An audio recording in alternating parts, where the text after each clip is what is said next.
ओम शांति। आज दिनांक 10 अक्टूबर 2022। बाबा ने महावाक्य में हम बच्चों को जो शिक्षाएं दी उनका मनन करेंगे। बाबा बोले, मीठे बच्चे, बाप तुम्हें ज्ञान की कस्तूरी देते हैं, तो ऐसे बाप पर तुम्हें कुर्बान जाना है। मात पिता को फॉलो कर पावन बनाने की सेवा करनी है। मीठे बच्चे, बाप तुम्हें ज्ञान की कस्तूरी देते हैं, तो ऐसे बाप पर तुम्हें कुर्बान जाना है। मात पिता को फॉलो कर पावन बनाने की सेवा करनी है। अर्थात स्वयं भगवान निराकार परमात्मा इस धरा पर आकर ब्रह्मा तन द्वारा हम बच्चों को ज्ञान सुनाते। ज्ञान के आधार पर हम पतित से पावन सतयुगी देवी देवताओं के समान बनते। तो बाबा कहते, मैं तुम बच्चों को ज्ञान कस्तूरी देता हूँ, उसी से तुम पावन बनते हो और पावन बनाने की सेवा करते हो। तो अब मात पिता को फॉलो करो। जो मात पिता का धंधा है वही तुम्हारा धंधा हो। तो एक दो को पावन बनाने की सेवा करो। बाप पर पूरा पूरा बलि चढ़ जाओ। दधीची ऋषि का मिसाल बताया जाता है, जो अभी की ही महिमा है। तुम बच्चे अपने तन मन धन समय संकल्प सब कुछ बाबा पर अर्पण कर देते हो, अर्थात हड्डी हड्डी यज्ञ में लगा देते हो। तो तुम्हारा ही गायन है कि बाप पर कुर्बान जाते हो। बाबा बदले में तुम बच्चों को बादशाही प्रदान करते हैं। तो सर्वप्रथम बाबा की श्रीमत, बाबा जो ज्ञान देते हैं उस ज्ञान को धारण करना है, उसे स्वरूप में लाना है। मात पिता को फॉलो कर सारे विश्व का परिवर्तन करना है। इसीलिए बाबा कहते हैं, कल्प बाद बाबा मिला है। ऐसा बाबा जो तुम बच्चों को बादशाही देता है। तो बाबा बाबा कहते रहो, सवेरे उठकर बाप को याद करो। जो प्यारी वस्तु होती है उन पर कुर्बान जाते हैं। हम भी बाबा पर कुर्बान जाते हैं। यह ज्ञान कस्तूरी है। हम हैं भारत का बेड़ा पार करने वाले। सत्यनारायण अमरनाथ की कथा, सिजरी की कथा सुनाने वाले सच्चे बाप के सच्चे ब्राह्मण बच्चे। तो अंदर में कोई खोट बाबा कहते नहीं होनी चाहिए। एक बाप की श्रीमत पर चल, श्रेष्ठ कर्म कर, श्रेष्ठ ते श्रेष्ठ बनना है। प्रश्न किया बाबा ने, जो तकदीरवान बच्चे हैं उनकी निशानी क्या होगी? जो तकदीरवान बच्चे हैं उनकी निशानी क्या होगी? उत्तर में बाबा समझाते, तकदीरवान अर्थात बख्तावर बच्चे अच्छी तरह पढ़ेंगे और पढ़ाएंगे। वह पक्के निश्चय बुद्धि होंगे, कभी भी बाप का हाथ नहीं छोड़ेंगे। धंधे आदि में रहते, हर कर्म करते बाबा की याद में रहेंगे, कोर्स उठाएंगे। बाबा कहते बहुत खुशी में रहेंगे। परंतु जिनकी तकदीर में नहीं है वह लॉटरी मिलते हुए भी गवा देते हैं। अर्थात बाबा आज तकदीरवान बच्चों की, या कह लें तकदीर बनाने वाले बच्चों की निशानियां बता रहे हैं।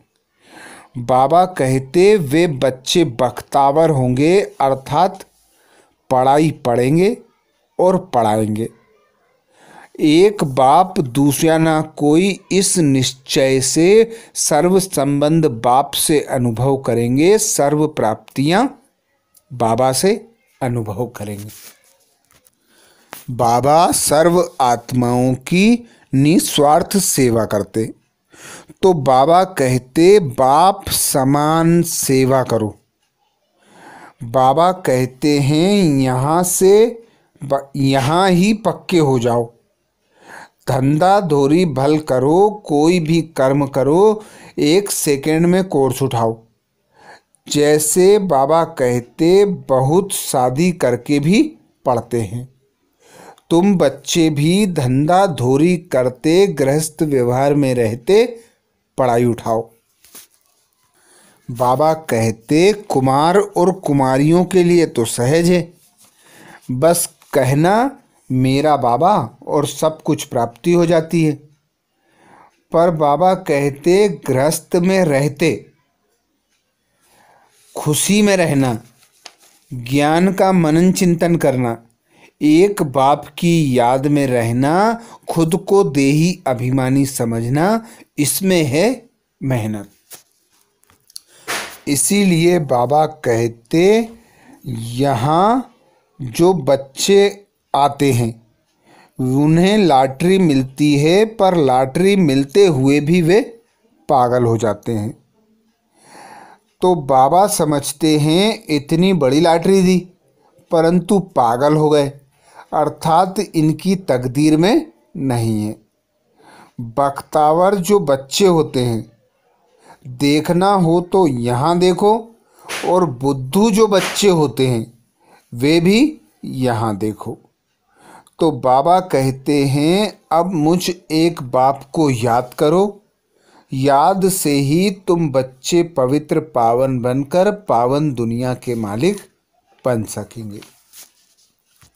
गीत सुनाया बाबा ने, भोलानाथ से निराला कोई और नहीं। भोला कहा जाता है उनको जो कुछ भी नहीं जानते। अभी बच्चे जानते हैं कि बरोबर हम मनुष्य कितना भोले थे, माया कितना भोला बना देती है। यह भी नहीं जानते कि बाप कौन है। बाप कहकर पुकारना और जानना नहीं, फिर यह भी मालूम नहीं हो कि बाप से हमें क्या प्रॉपर्टी मिलती है। तो बाबा कहते ऐसों को भोला कहते हैं। अभी तुम बच्चे सम्मुख बैठते हो तो मजा आता है।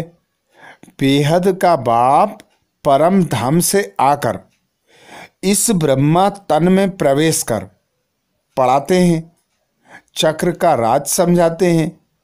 बाकी सवारी बाबा कहते सारा दिन नहीं होती है। बाप कहते हैं मैं सर्विस करता हूँ बच्चों का नाम निकालने के लिए, मैं इनमें प्रवेश करता हूँ। तो बाप कहते हैं स्वदर्शन चक्रधारी भाव, शंखधारी भाव। तुमको ज्ञान का शंख बजाना है। शंख कहो या मुरली कहो एक ही बात है। उन्होंने तो कृष्ण को मुरली दिखाई है, पर कृष्ण के हाथ में मुरली होती है खेल पाल के लिए। यहाँ मुरली से तात्पर्य है ज्ञान। बच्चों को ज्ञान बुद्धि में रखना है। जैसे कल्प कल्प सतयुग में आते हैं, ऐसे ही अभी पुरुषार्थ करना है। बाबा कहते तुम अब बाप के बने हो, यह स्मृति में रखना है। जितना अंधों की लाठी बनेंगे उतना बाप समझेंगे यह रहम दिल है। कहते हैं रहम करो, मेहर करो। तुम जानते हो बाप कौन सी मेहर करते हैं। बाप मिला तो सब कुछ मिला। कितनी खुशी होनी चाहिए। तुम बच्चों को सच्चा सच्चा ब्राह्मण बन, यज्ञ की संभाल करनी है। स्वयं का व विश्व का परिवर्तन करने के लिए पढ़ाई पढ़ना है और पढ़ाना है। आगे बाबा कहते जैसे कहते हैं सेंटर अपने पाँव पर खड़ा हो, तो तुमको भी अपने पाँव पर खड़ा रहना है। ऊंचे ते ऊंचा पुरुषार्थ करना है। जैसे मम्मा बाबा करते हैं ऐसे बाबा कहते फॉलो फादर मदर। लौकिक में बच्चे बाप को फॉलो कर पतित बन जाते हैं। यहाँ तो पारलौकिक बाप के लिए कहा जाता है उनकी श्रीमत पर चलना है। बाबा मम्मा को देखो, धंधा क्या है? पतितों को पावन बनाने का। बाबा कहते तुम जानते हो यह आसुरी रावण राज्य फिर ना रहेगा। अभी हम देवीय गुण धारण कर देवीय राजस्थान की स्थापना कर रहे हैं। अपने जन्म जन्मांतर के पाप भी योग बल से भस्म कर रहे हैं। कहते हैं या नहीं, वह तो हरेक अपनी गति को जानते हैं। हरेक को अपने को दुर्गति से सद्गति में लाना है, अर्थात सतयुग में जाने का पुरुषार्थ करना है। सतयुग में है विश्व की बादशाही।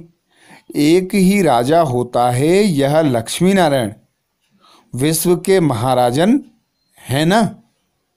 दुनिया को इन बातों का पता ही नहीं।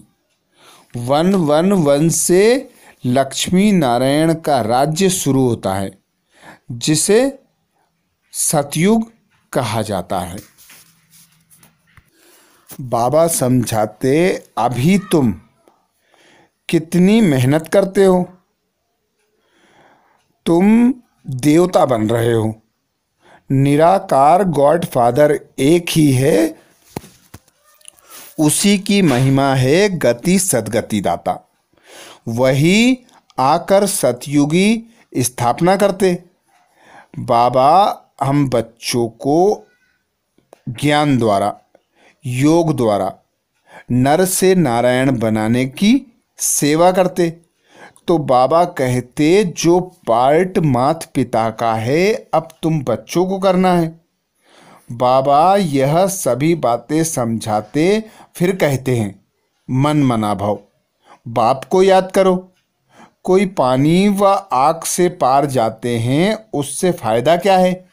कोई साक्षात्कार करते हैं, उससे भी कोई फायदा नहीं है। तुम बच्चों को ज्ञान और योग द्वारा विकर्म विनाश करना है और उच्च पद पाने का पुरुषार्थ करना है। वरदान दिया बाबा ने। वरदान में बाबा कहते सदा हजूर को हाजिर समझ, साथ का अनुभव करने वाले कंबाइंड रूपधारी भाव। सदा हजूर को हाजिर समझ, साथ का अनुभव करने वाले कंबाइंड रूपधारी भाव। बाबा हम बच्चों को आज कंबाइंड रूपधारी भाव का वरदान देते। वरदान में बाबा हम बच्चों को युक्ति बताते कि कंबाइंड स्वरूपधारी कैसे बनना है। बाबा कहते कोई भी कर्म करते, चलते फिरते उठते बैठते खाते पीते धंधा धोरी करते, हर समय पिता करावनहार बाप की याद हो। कोई भी कर्म करते हैं और करावनहार की याद होती है तो उस सर्वशक्तिमान से सर्व शक्तियाँ प्राप्त होती है। एक व्यक्ति कोई कार्य करता है तो मेहनत होती ज़्यादा और सफलता मिलती कम।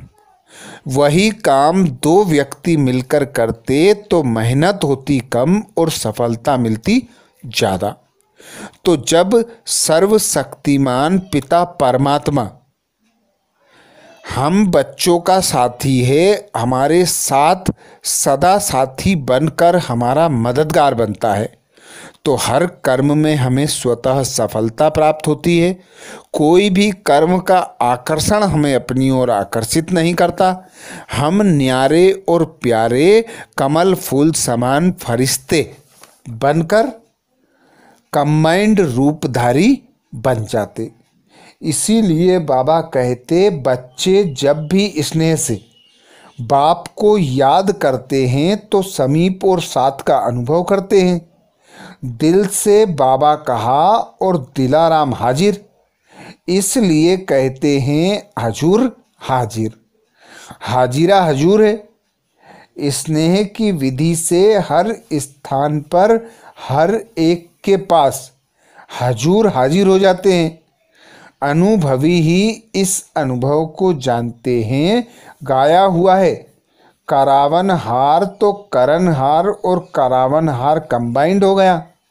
जैसे कंबाइंड रूपधारी सदा साथ का अनुभव करते हैं, ऐसे ही साथी सहयोगी बनाकर हम बच्चों को भी बाबा के साथ का अनुभव करना है।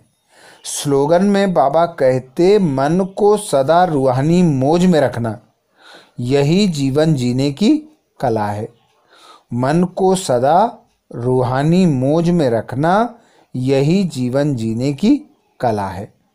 बाबा हम बच्चों को सदा खुशी में रहने की, हर्षोन्मुख रहने की, उमंग उत्साह में रहने की श्रीमत देते। तो बाबा कहते, जितना जितना खुद को आत्मा अनुभव करोगे, सर्व आत्माओं के प्रति रूहानी दृष्टि वृत्ति रखोगे, उतना उतना उमंग उत्साह में, सुख शांति में खुद को अनुभव कर सकोगे। तो ये थे बाबा के महावाक्य। अच्छा, ओम शांति।